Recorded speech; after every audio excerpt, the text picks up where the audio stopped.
नमस्कार, 10 बजने वाले हैं। देश दुनिया की पिछले 24 घंटे की खबरें लेकर तैयार हैं 24 रिपोर्टर। आगे बढ़ने से पहले आज की 4 बड़ी और अहम खबरों पर नजर डालते हैं। नीरज राजपूत बताएंगे उत्तर प्रदेश के मेरठ में लड़की को अगवा कर जबरन धर्म परिवर्तन कराने की घटना को लेकर इलाके में किस तरह तनाव पैदा हो गया है। निपुण हमें बताएंगे क्या होगा दिल्ली का। सुप्रीम कोर्ट की संविधान पीठ आम आदमी पार्टी की याचिका पर करेगी 5 हफ्ते बाद सुनवाई।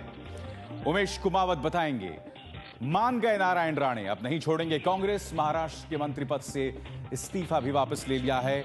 और विजय सालवी बताएंगे इंग्लैंड के खिलाफ वनडे सीरीज के चुने गए संजू सैमसन, करण शर्मा और धवल कुलकर्णी। लेकिन सबसे पहले आज की सबसे बड़ी खबर, मेरठ के हालात पर सरकार खामोश क्यों।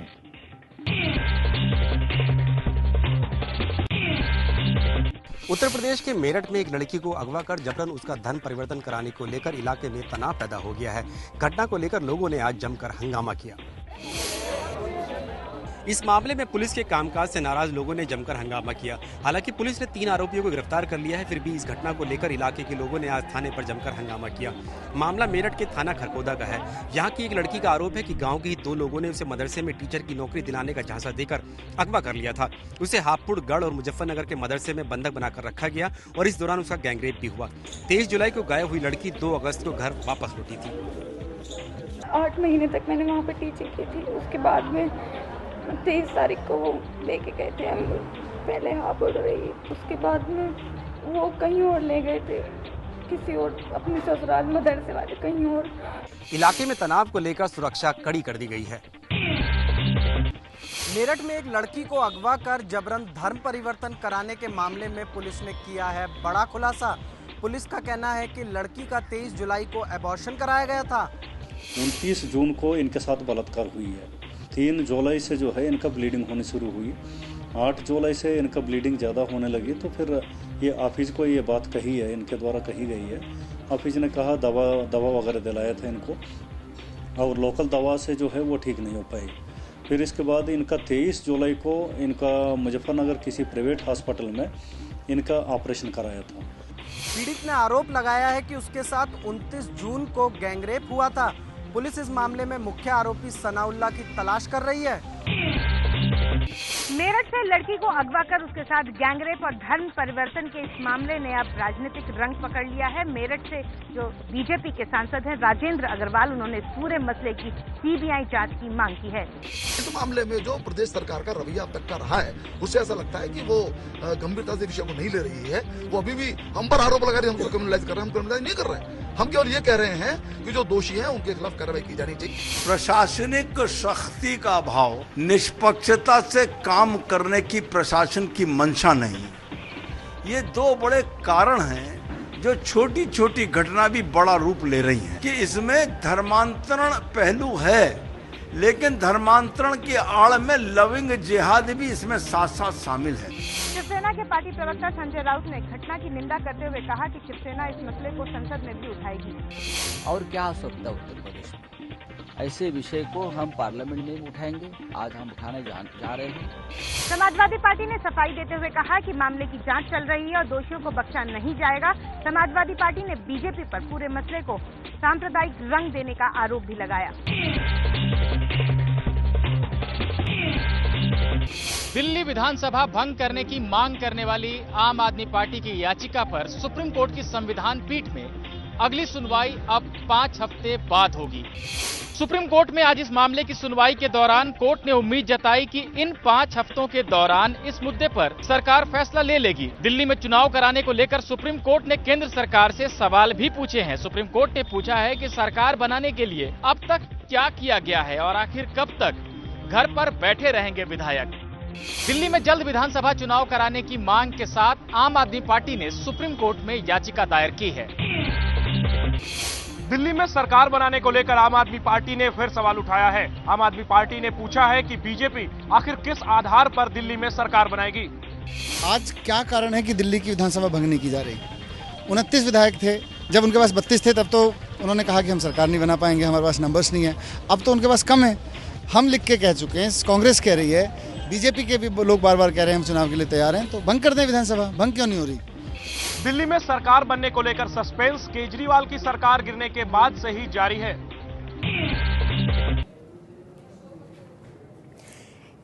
हमारी राय में यूपीएससी के छात्रों का आंदोलन बेमानी है। इन्हीं छात्रों ने पहले अंग्रेजी के नाम पर सरकार को गुमराह किया। तर्क दिया गया कि हिंदी माध्यम से पढ़कर आए छात्रों के साथ अन्याय हो रहा है। सरकार ने भी यूपी बिहार के नेताओं के दबाव में फैसला किया कि इंग्लिश कॉम्प्रिहेंशन के नंबर मेरिट में शामिल नहीं किए जाएंगे। कायदे से छात्रों की मांग पूरी हो गई थी और उन्हें इस पर मान लेना चाहिए था, लेकिन अब ये छात्र चाहते हैं कि पूरे सीसैट को ही खत्म कर दिया जाए। ऐसे में सबसे बड़ा सवाल ये है कि क्या छात्र तय करेंगे कि उनका पेपर कैसा हो? क्या ये छात्र संसद, सरकार और अपना समय बर्बाद नहीं कर रहे हैं? यूपीएससी परीक्षा से सीसैट हटाने की मांग को लेकर आज भी राज्यसभा में जमकर हुआ हंगामा। सरकार के फैसले से नाराज विपक्षी दलों ने इस पर तत्काल चर्चा कराने की मांग की। राज्यसभा में आज जैसे प्रश्नकाल की कार्यवाही शुरू हुई, सरकार के कल के फैसले से असंतुष्ट विपक्ष ने हंगामा शुरू कर दिया। समाजवादी पार्टी और जेडीयू के सांसदों ने चर्चा की मांग करते हुए सीसैट का दूसरा पर्चा हटाने की मांग कर दी। जो सीसैट का 2 पेपर है उसको स्क्रैप किया जाए, लेकिन आपको यूपीएससी ने ऐसा फंसा दिया है कि वो कहते हैं पेपर नहीं बदल सकते। विपक्ष के आरोपों पर पलटवार करते हुए बीजेपी ने कहा कि ये समस्या कांग्रेस की पैदा की हुई है और बीजेपी की सरकार ने उसे खत्म किया है, इसलिए अब हंगामा नहीं होना चाहिए। कि भारतीय भाषाओं का सम्मान, भारतीय भाषाओं का स्वाभिमान, भारतीय लोगों का सम्मान हमारी प्राथमिकता है और रहेगी। यूपीएससी परीक्षा में सीसैट को लेकर विवाद खत्म होने के बजाय बढ़ता नजर आ रहा है।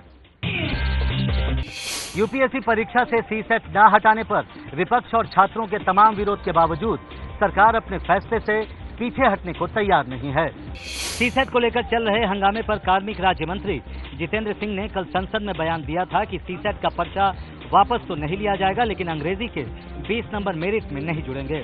सरकार के इस फैसले से छात्र खुश नहीं हैं, लेकिन सरकार ने संकेत दे दिए हैं कि अब कोई गुंजाइश नहीं बची है। जो सरकार ने कहना था वो संसद में कह दिया गया है। अब इसके अतिरिक्त इसमें और कुछ कहने का कोई औचित्य नहीं है, ना ही गुंजाइश। कांग्रेस भले सीसैट का विरोध कर रही हो, लेकिन उसकी सहयोगी एनसीपी सरकार के फैसले को सही बता रही है। सही दिशा में सही फैसला किया है और विद्यार्थियों को इस बात का ख्याल रखना चाहिए कि इस सरकार ने सहानुभूतिपूर्वक संवेदना से उनकी मांगों पर विचार किया। यूपीएससी परीक्षा पर जिस तरह की राजनीति हो रही है, उसे देखकर लगता नहीं है कि इस मामले को जल्द सुलझाया जा सकेगा।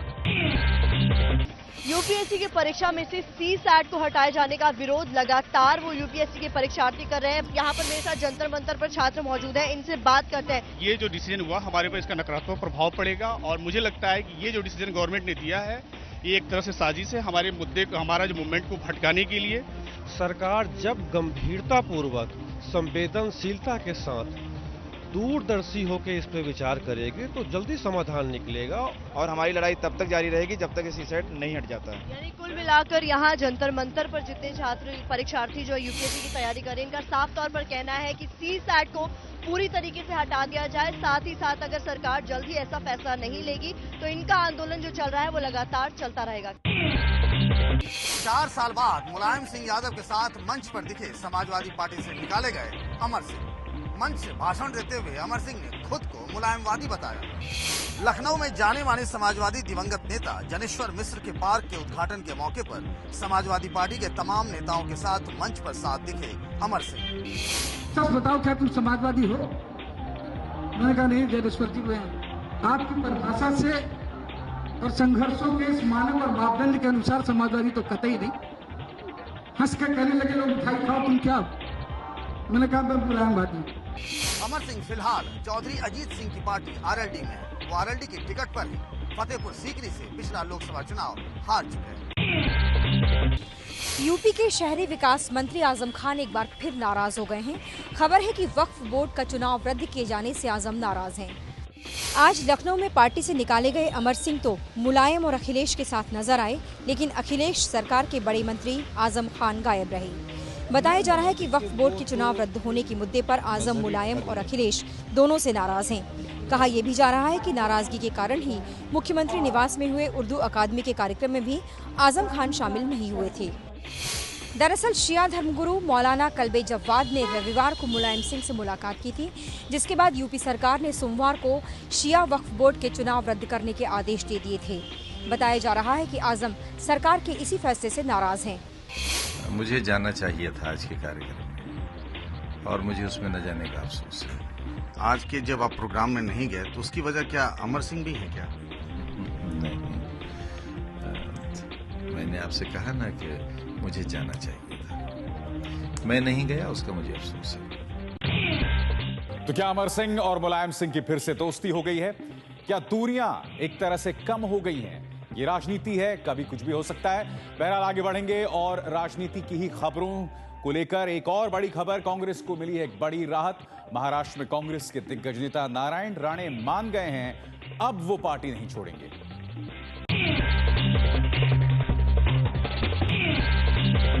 मान गए नारायण राणे नहीं छोड़ेंगे कांग्रेस, मंत्री पद से दिया इस्तीफा भी वापस लिया। महाराष्ट्र के सीएम पृथ्वीराज चौहान से नाराज चल रहे नारायण राणे को कांग्रेस ने मना लिया। अब नारायण राणे कांग्रेस नहीं छोड़ेंगे। उन्होंने उद्योग मंत्री के पद से दिया इस्तीफा भी वापस लिया। राणे का कहना है कि राहुल गांधी, मानिकराव ठाकरे और पृथ्वीराज चौहान से बात कर उन्होंने कांग्रेस में ही रहने का फैसला किया है। उन्होंने कल से चुनाव प्रचार में उतरने की भी बात कही। पार्टी को कहा था मैं लड़ना नहीं चाहता हूँ, मगर मुझे कहा गया कि आपको लड़ना चाहिए। ये 2 दिन की बात कर रहा हूँ मैं। मुझे कहा गया कि आप लड़ना चाहिए। आप लड़ेंगे तो नीतीश कहाँ से खड़े होंगे? वो नीतीश को फर्स्ट प्रेफरेंस मिलेगा और बचे हुए जगह में मैं खड़ा रहूंगा। अटकलें लगाई जा रही थी कि राणे कांग्रेस छोड़कर नई पार्टी का ऐलान कर सकते हैं, लेकिन कांग्रेस ने आखिरी मौके पर उन्हें मना ही लिया।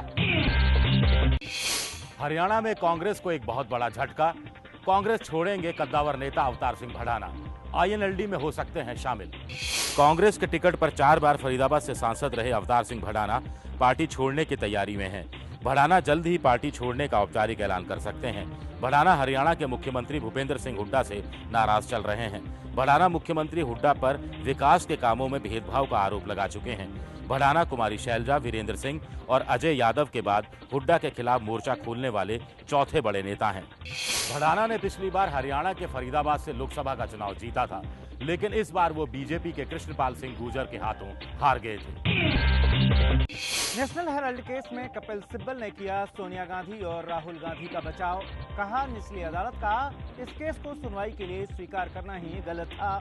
कांग्रेस नेता और मशहूर वकील कपिल सिब्बल ने दिल्ली हाईकोर्ट में नेशनल हेराल्ड केस की सुनवाई के दौरान कहा कि निचली अदालत ने सुब्रमण्यम स्वामी की याचिका को सुनवाई के लिए मंजूर करके कानूनी और तथ्यात्मक गलती की। पार्टी फंड के व्यावसायिक इस्तेमाल के आरोप में दोनों पर पटियाला हाउस कोर्ट ने समन जारी किया था। इस समन के खिलाफ सोनिया राहुल ने दिल्ली हाईकोर्ट में याचिका दाखिल की थी, जिसकी आज सुनवाई हुई। मामला नेशनल हेराल्ड अखबार के कब्जे से जुड़ा हुआ है। बीजेपी नेता सुब्रमण्यम स्वामी का आरोप है कि कांग्रेस के पैसे से नेशनल हेराल्ड को एक नई कंपनी बनाकर खरीदा गया। स्वामी का आरोप है कि नेशनल हेराल्ड अखबार की प्रकाशक कंपनी एसोसिएटेड जर्नल्स को कांग्रेस ने 90 करोड़ रुपए कर्ज दिए। आरोप के मुताबिक सोनिया और राहुल ने यंग इंडियन नाम से कंपनी बनाई, जिसमें सोनिया और राहुल के नाम यंग इंडियन के 38% शेयर हैं। इसके बाद यंग इंडियन ने एसोसिएटेड जर्नल्स का अधिग्रहण किया। आरोप है कि डील होने के बाद दिल्ली के हेराल्ड हाउस से किराए के जरिए कमाई की जा रही है। उत्तराखंड के चंपावत में जिला पंचायत चुनाव में कांग्रेस कार्यकर्ताओं की गुंडागर्दी, वोट डलवाने के लिए महिला वोटर को घसीटा गया। इन तस्वीरों में साफ दिख रहा है कि मीना देवी नाम की जिला पंचायत की सदस्य का जबरदस्ती हाथ पकड़कर वोट डालने ले जाया जा रहा है। हाथ पकड़ने वाले कांग्रेस उम्मीदवार खुशहाल सिंह और उनके सहयोगी हैं। पुलिस के सामने कांग्रेस नेता घसीटते रहे, लेकिन पुलिस वाले चुपचाप देखते रहे। खास बात यह है कि मीना देवी पिछले काफी समय से लापता थी। उनका अपहरण करने का आरोप लगाते हुए उनके पति ने पुलिस से मदद की गुहार भी लगाई थी, लेकिन जिस हालात में आज मीना देवी सामने आई हैं, उसे देखकर हर कोई हैरान था। इस मामले में अभी तक साफ नहीं हुआ है कि मीना देवी इतने दिनों तक आखिर कहां थी। सिंडिकेट बैंक के सीएमडी सुधीर जैन घूसकांड में नया खुलासा। सीबीआई पर आरोप है कि उसने भूषण स्टील कंपनी के वाइस प्रेसिडेंट नीरज सिंघल को छोड़ दिया। सीबीआई की टीम ने शनिवार को नीरज सिंघल के घर छापा मारा तो वो घर पर ही मौजूद था। छापामार टीम को साफ आदेश थे कि इस मामले में सभी आरोपियों की गिरफ्तारी की जाए, लेकिन सीबीआई टीम ने सिंघल को गिरफ्तार नहीं किया, जिसके बाद सिंघल फरार हो गया। सिंघल पर सुधीर जैन को 50 लाख रुपए घूस देने का आरोप है। सीबीआई निदेशक रंजीत सिन्हा ने इस मामले में अपनी ही टीम के खिलाफ आंतरिक जांच के आदेश दिए हैं। सुधीर जैन समेत 7 लोगों को सीबीआई ने लोन दिलाने और क्रेडिट लिमिट बढ़ाने के बदले 50 लाख रुपए की घूस लेने के आरोप में गिरफ्तार किया था। जुरे गांव में 2 अगस्त की रात 1 बजे बड़ी तादाद में भूस्खलन हुआ। पूरा पहाड़ ढहकर नदी के ऊपर आ गिरा, सिनकोसी नदी के ऊपर। और एबीपी न्यूज़ पहला न्यूज़ चैनल है जो कि उस झील के पास पहुंचा है जो 2 अगस्त की रात भूस्खलन के बाद बनी थी। हमारे पीछे ये जो झील देख रहे हैं आप, ये वही झील है जुरे गांव के पास जो पहाड़ी में बड़े भूस्खलन के बाद बनी है। और यहाँ पर इस वक्त 18 लाख क्यूसेक पानी है। ये पानी तबाही का पानी हो सकता है, ये झील तबाही की झील हो सकती है अगर ये जो भूस्खलन के बाद ये जो आप मलबा देख रहे हैं जो जिसने झील बनाई है वो अगर अचानक से फट पड़े। लेकिन यहाँ पर सेना ने 3 ब्लास्ट किए हैं और जो आप पहाड़ के नीचे का वो हिस्सा देख रहे हैं जहाँ पर पानी आपको उछलता हुआ दिखाई दे रहा है सफ़ेद सफ़ेद, ये वो जगह है जहाँ पर 3 ब्लास्ट किए सेना ने और उसके बाद यहाँ से पानी निकलने का रास्ता बना दिया गया और यहाँ से लगातार इस झील का पानी बाहर बह रहा है। सिनकोसी नदी पर ये झील बनी है। तो एबीपी न्यूज नेपाल की उस झील तक पहुंच गया जहां से इस खतरे की आहट मिली है। कोसी में बाढ़ के हालात की हर खबर हम आप तक पहुंचाएंगे। मध्य प्रदेश हाईकोर्ट के जज पर यौन उत्पीड़न का आरोप लगाने वाली पूर्व महिला जज ने दावा किया है कि जिला अदालत के 2 जज और 1 रजिस्ट्रार भी उनके उत्पीड़न में शामिल थे। ये खबर इंडियन एक्सप्रेस ने दी है। इंडियन एक्सप्रेस ने यह खबर आरोप लगाने वाली पूर्व महिला जज की तरफ से सुप्रीम कोर्ट के चीफ जस्टिस को लिखी गई चिट्ठी के हवाले से दी है। अखबार के मुताबिक पूर्व महिला जज ने अपनी चिट्ठी में लिखा है कि ग्वालियर जिला अदालत के 2 जज और रजिस्ट्रार भी हाईकोर्ट जज के इशारे पर उन्हें परेशान करते थे। अखबार के मुताबिक पूर्व महिला जज ने चिट्ठी में लिखा है कि ये तीनों लोग ऐसा इसलिए करते थे ताकि उनका हौसला टूट जाए और हाईकोर्ट जज की गलत मांगों के आगे वो झुक जाएं। हाईकोर्ट के जिस जज पर उत्पीड़न का आरोप लगा है उन्होंने आरोपों को झूठा बताते हुए कहा है कि वो हर तरह की जांच के लिए तैयार हैं। उन्होंने यहां तक कहा है कि अगर आरोप सही साबित हुए तो वो मौत की सजा पाने के लिए भी तैयार हैं। The matter needs to be inquired into fairly and objectively. In the event the allegations are found to be correct, and I'm sure the judiciary led by Honorable the Chief Justice would be wise enough to take any appropriate action they feel proper. High court जज के हाथों यौन उत्पीड़न के कारण महिला जज के इस्तीफा देने की टाइम्स ऑफ इंडिया की खबर पर मध्य प्रदेश हाईकोर्ट ने अब जाकर दी है सफाई। मध्य प्रदेश हाईकोर्ट के रजिस्ट्रार जनरल ने कहा है कि महिला जज ने चीफ जस्टिस से कभी भी यौन दुर्व्यवहार या यौन उत्पीड़न की शिकायत नहीं की है। रजिस्ट्रार जनरल की तरफ से जारी प्रेस रिलीज में कहा गया है 4 अगस्त को प्रकाशित टाइम्स ऑफ इंडिया की खबर में कहा गया है कि ग्वालियर में अतिरिक्त जिला जज के पद पर तैनात महिला जज को हाईकोर्ट के जज के हाथों कथित यौन उत्पीड़न की वजह से इस्तीफा देना पड़ा है। खबर में ये भी कहा गया है कि महिला जज ने हालात की जानकारी देने के लिए मध्य प्रदेश हाईकोर्ट के चीफ जस्टिस से मुलाकात का वक्त मांगा था, लेकिन उन्हें वक्त नहीं दिया गया। ये बात तोड़ मरोड़ कर पेश की गई है।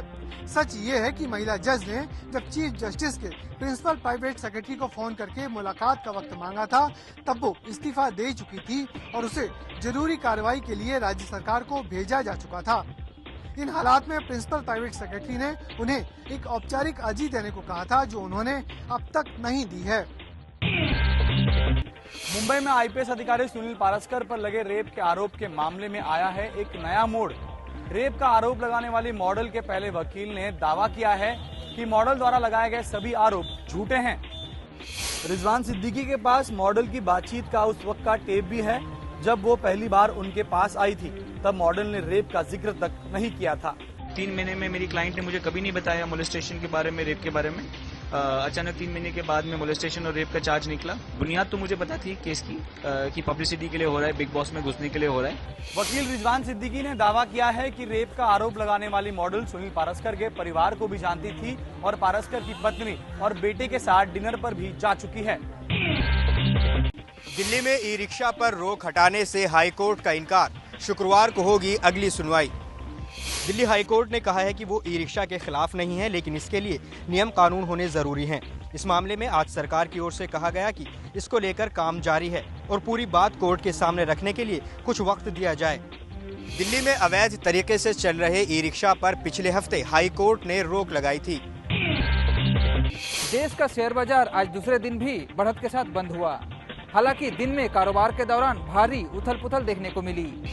बीएसई का सेंसेक्स आज करीब 185 अंक ऊपर 25,908 पर बंद हुआ, जबकि एनएसई का निफ्टी करीब 63 अंक ऊपर 7,747 पर बंद हुआ। क्रेडिट पॉलिसी जारी करने के बाद बाजार में थोड़ी गिरावट देखने को मिली, लेकिन दिन में ट्रेडिंग के दौरान बाजार संभल गया और बढ़त के साथ बंद हुआ। इंग्लैंड के खिलाफ 5 वनडे और इकलौते 2020 मैच के लिए टीम इंडिया का ऐलान। संजू सैमसन और करण शर्मा को एंट्री। केरल के बल्लेबाज संजू सैमसन ने अपने ताबड़तोड़ खेल की बदौलत टीम इंडिया में जगह बना ली है। 19 साल के सैमसन T20 स्पेशलिस्ट है और वो आईपीएल में राजस्थान से खेलते हैं। रेलवे से खेलने वाले लेग स्पिनर करण शर्मा ने भी टीम में पहली बार जगह बनाई है।